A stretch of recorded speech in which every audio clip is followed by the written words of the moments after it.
So guys, welcome to week 6, the last week in our life-giving habits for your homeschool session. And tonight is all about handling interruptions. So that's what we're going to focus on this week.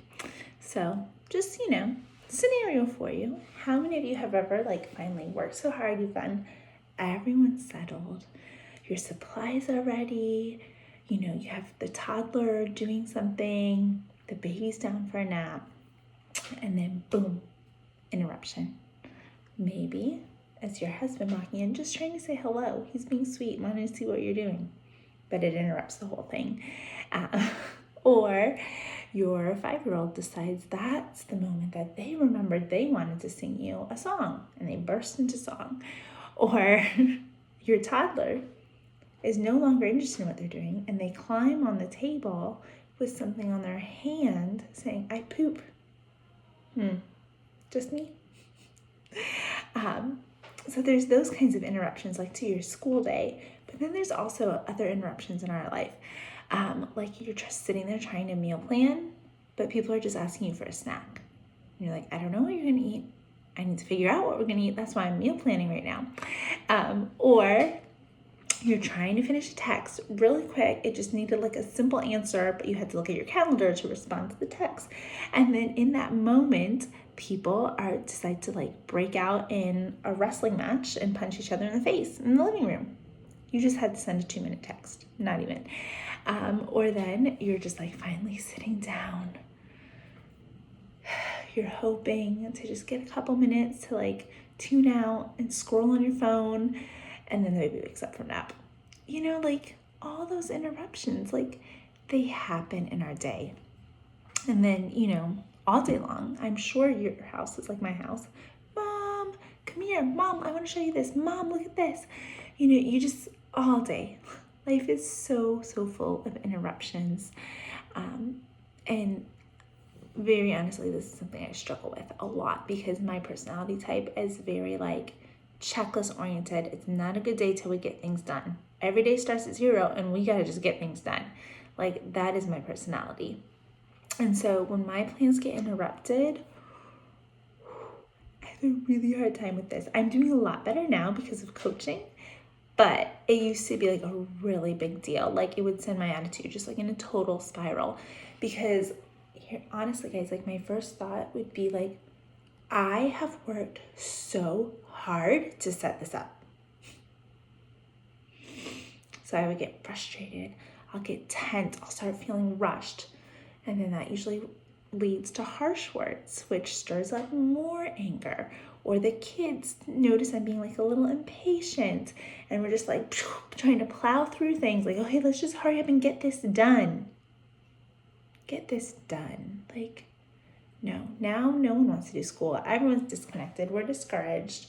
And please let me know I'm not the only one who's been here. But little side note, we have talked about this, that feeling that I have that oh my gosh, I worked so hard to get this here. Yes, we're working hard. We are cultivating our garden of children, our homeschool, the homeschool garden, but it is really God who brings the growth. So that's my first indicator, oh, I've made it about me and not about what God's doing. If I'm frustrated that I've worked hard and it's not working out. Remember, God brings the growth. But then also, I read this quote in Teaching from Rest by Sarah Mackenzie, which you need to read that book if you haven't read it. But this quote is from C.S. Lewis. The great thing, if one can, is to stop regarding all the unpleasant things as interruptions of your own or real life. The truth is, of course, that what one calls the interruptions are precisely one's real life.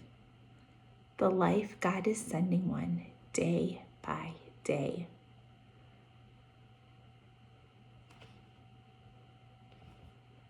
What one calls the interruptions are precisely one's real life. The life God is sending you day by day. The problem is that we so often see our to-do list as our real life, the real work that has to get done. And so when interruptions come, it feels like a violation, like we're being kept from doing what truly matters. And then so that can make anger come in, because anger is just simply a signal to your body like, hey, something you value is being threatened. Be angry about it. To try and keep your life like working at the level you want it to work at with your values. And moms, we deeply value getting things done. When we can't get things done, values violated, anger. And again, that goes back to like Jesus saying, Martha, Martha, like you're worried about many things, but Mary's chosen what's best. Like worried about that checklist, worried about the life we created for ourselves, when God's like, no, here's your real life, the one I'm giving you day by day.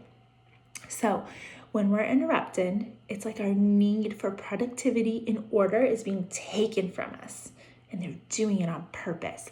You might not think that, but I do. But if we don't take those thoughts captive, they will spiral into like frustration, resentment, overwhelm, anger. But what if instead, when we got interrupted, we feel that anger bubbling up? We pause and say, oh, wait, no. This is the life God is sending me. Moment by moment. This is what I'm really supposed to be focusing on. And so when you think of it that way, oh wait, no, this is the life I'm supposed to be having. When you think of it that way, what shifts in your perspective? For me, it's like I relax. I can breathe deeper. I don't feel so tense. And I can really notice the people God's put in front of me in that moment. And then it's easier to respond with grace and gentleness instead of frustration. And that is the faith formula in action. Like you have your circumstances, then you think thoughts about those circumstances. Those thoughts you think about those circumstances create feelings in your body, like physical feelings, which affects what you do. So when interruptions come, you have a choice. You can do a negative spiral where, oh my gosh, they're interrupting what needs to get done. I'm not able to get the real stuff done. I'm not productive. They're not violating they're not listening to my need to like get stuff done. And then you feel tense and you're angry and you snap at your kids. You have harsh words. Negative spiral. Or you can do that same thing. Oh, I'm being interrupted. Oh, but God's sending me this moment. Okay, let me focus on the people in front of me. I feel more relaxed. This is what I'm supposed to be focusing on. So then you give them your full attention. Their needs get met, relationships improve. Okay, so you can have that negative or that positive spiral. And so when interruptions come, we have the chance to take our thoughts captive and work on realigning our hearts. So here's some practical ways to do that. Interruption comes. Notice the frustration. It's okay to be frustrated. Acknowledge it and just name it. I'm feeling frustrated because I had a plan. This feels like a waste of my time. But what is God really trying to show me right now? God, what do you want me to see here? Naming the thought like just helps weaken it, and so we can see it objectively. Because like when you step out of it and you're like, oh wait, I'm frustrated because I'm not getting to check things off my list. It makes you like just see it a little bit more clearly. Like obviously my child is more important than my checklist. But if you don't name it, your actions say your checklist is more important than your child. So name what's going on, see it objectively, and then just kind of reflect on it. Get a truth ready to tell yourself, to anchor yourself in those moments. Like, this is the day the Lord has made. I'll rejoice and be glad in it. Or people over plants. Interruptions are real life. That's mine. Like, interruptions are real life. This is what God wants me to focus on right now. Take some deep breaths. Box breathing, I think is what it's called, can be really helpful. You just take 4 breaths in. You hold for 4. You close one side. Breathe out for 4. Breathe in for 4. Hold for 4. Plug the other side. Breathe out for 4. And just do that till you feel your body kind of slow down. Maybe your jaw will unclench. Your shoulders will go back. Your hands will relax. You can smile at your kids, which we've learned is important. Just letting your nervous system know, like, hey, you're safe. You don't need to be defensive. Like, yes, You're not able to do your to-do list, but you're not in danger. Because a lot of times, like, boom, our mind just quick makes the jump to like, oh my gosh, I'm not going to get to meal plan, so we're never going to eat and we're going to starve. Nope. Interruptions are real life. Breathe and move on. Okay? Another reason why sometimes we get so frustrated with interruptions is because we don't have margin in our day. I am a really big fan of not being super busy.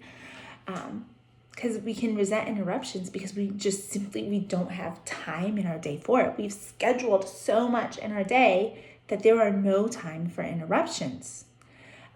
You have no buffer for if something happens. Like if your kid finds a caterpillar and wants to sit and look at it, but this hour and this hour and this hour you have to do something, you don't have time to sit there and look at the caterpillar, and then you get frustrated at your kid for wanting to look at the caterpillar. So put margin into your day. Take things off your plate. Think about what you're striving for and refusing in your homeschool, those goalposts. Don't let anything in there that shouldn't be in there.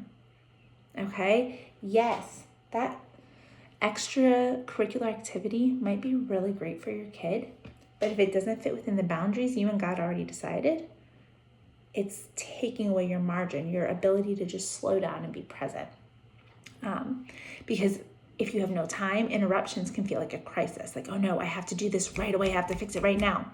If you have time, you can see it more as an opportunity. Like, oh, what can we learn from this? What is God trying to tell me right now in this interruption? And just another tip, like I did like an unplugged challenge and it helped so much. Like during your most important hours of the day, put your phone on Do Not Disturb. So that way you really focus in and you're not distracted by the millions of pings going off on your phone. And then, confession, I'm really bad at this, guys. I really need to work on this, but like pray before responding.